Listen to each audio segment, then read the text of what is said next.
السلام علیکم دوستو، میں ہوں محمد آصف اور آپ دیکھ رہے ہیں ویلیو اسلام۔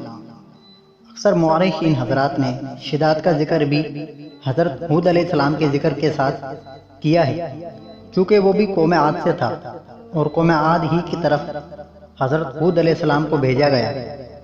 اس واسطے میں منبع جب پیروی اہل تاریخ کے اس حال عجیب اور قصہ غریب کو تحریر کرتا ہوں کہ اہل ایمان کو اس احوال سے عبرت ہو اور خداوند قدوس کی قدرتوں پر یقین و واثق ہو۔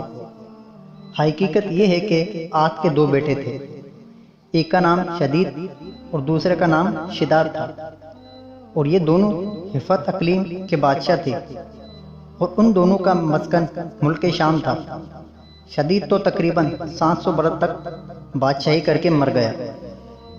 بعد شداد ملعون بادشاہ ہوا، اس نے تمام روئے زمین کو مسخر کیا، اور جہاں تک اس کی بادشاہت کا تعلق تھا اسی کا حکم چلتا تھا، اور شب و روز اس کو حکومت ہی سے کام تھا، اور وہ اسی خوشی میں خوش رہتا تھا۔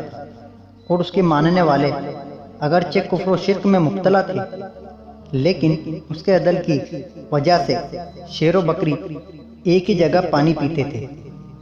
ایک نقل اس کے انصاف کی تحریر کرتا ہوں تاکہ اس کے عدل کی تاثیر ہو جائے۔ دو شخص اس کے محکمہ عدالت میں آئے، ان دونوں نے اپنے عجیب احوال سنائے۔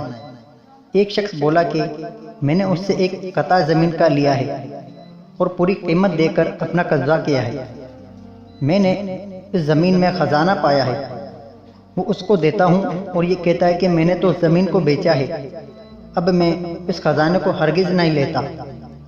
دوسرا بولا کہ میں نے تو زمین خریدی ہے، نہ کہ خزانہ۔ اب یہ اس کے لینے میں بہت ہیلا و بہانہ کرتا ہے۔ جب حاکم وقت نے پوچھا کہ تمہارے دونوں کی کچھ اولاد بھی ہے یا ساری عمر تمہاری لا اولادی سے برباد ہے؟ وہ بولے کہ ایک کی بیٹی اور ایک کا بیٹا ہے۔ حکم کیا دونوں کو آپس میں نکاح باندھ کر یہ مال ان کو دے دو، اور منبع جب حصے کے ہر ایک تقسیم کرو۔ اس انصاف سے ان کا قفیہ طے کیا، اور اس نے اپنے 23 دنیا میں نیک کام کیا۔ بعد حضرت ہود علیہ السلام کو اس کی ہدایت کے واسطے بھیجا۔ ہر چند حضرت ہود علیہ السلام نے اس کو دعوت ایمان دی، پر وہ ایمان نہ لایا اور کافر و مشرک مرا۔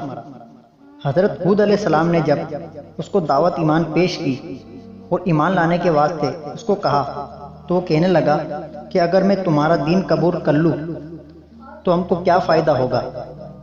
حضرت ہود علیہ السلام نے فرمایا کہ حق تعالیٰ تجھ کو اس کے عوض بیشت و جاودانی عنایت کرے گا اور ہمیشہ تجھ پر اپنا فضل و مہربانی مرحمت فرمائے گا۔ جب حضرت ہود علیہ السلام نے اس کو اچھی اچھی باتیں بتائی جو آخر میں اس کے واسطے نجات کا سبب بن سکتی تھی، لیکن اس ملعون نے ان بھلی باتوں پر کچھ بھی احساس و خیال نہ کیا، اور مزید کہنے لگا کہ اے ہود، تو مجھے بیشت کی طمع دلاتا ہے، اور میں نے بیشت کی صفت سنی ہے۔ میں بھی اس دنیا میں مثل اس کے بیشت بناؤں گا اور دن رات عیش و عشرت کروں گا، مجھے تیرے خدا کی بیشت کی کچھ حاجت نہیں۔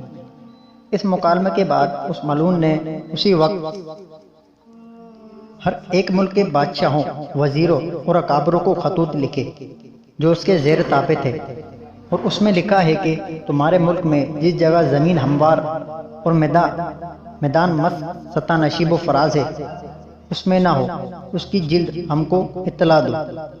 ہم اس جگہ پر بیشت بنانے کا ارادہ رکھتے ہیں، اور اس کے بعد فوراً ہی اپنے قاصد ہر جگہ بھیجے تاکہ وہاں سے سونا چاندی اور جواہرات لے کر جلد آئے۔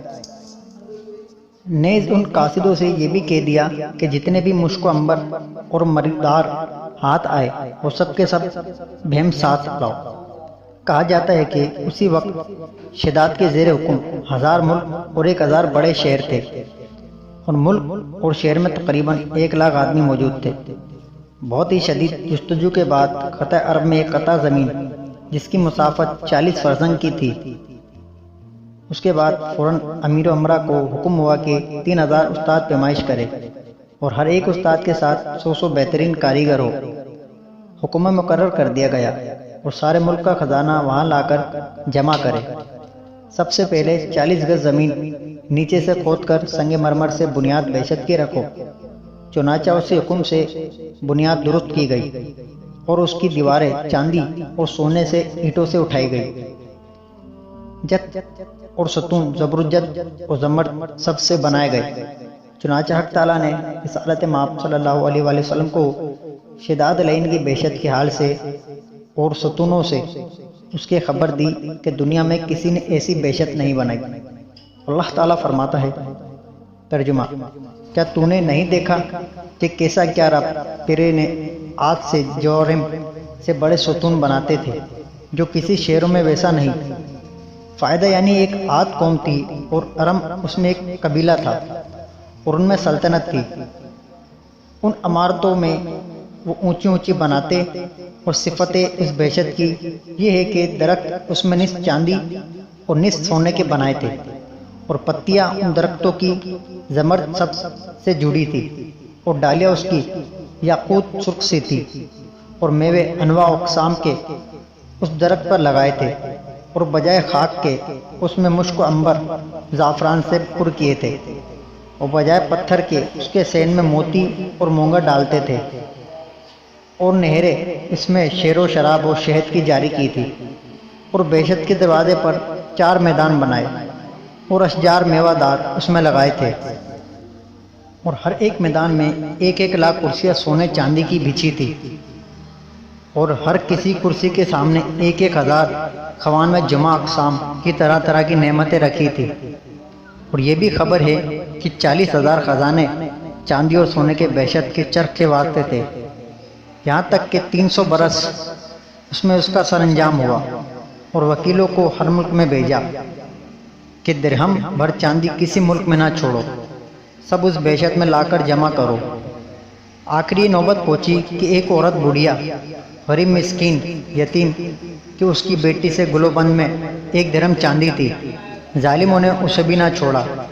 آخر وہ لڑکی رو پیٹ کر کہنے لگی کہ میں غریب فقیر نہیں ہوں، سوائے 1 درہم چاندی کے اور کچھ نہیں، لہٰذا یہ 1 درہم مجھ کو بخش دو۔ امید کرتا ہوں دوستو آپ کو یہ ویڈیو ضرور پسند آئی ہوگی۔ مزید ایسی ویڈیوز حاصل کرنے کے لیے آپ ہمارے چینل کو سبسکرائب کریں اور اس ویڈیو کو آگے شیئر کریں۔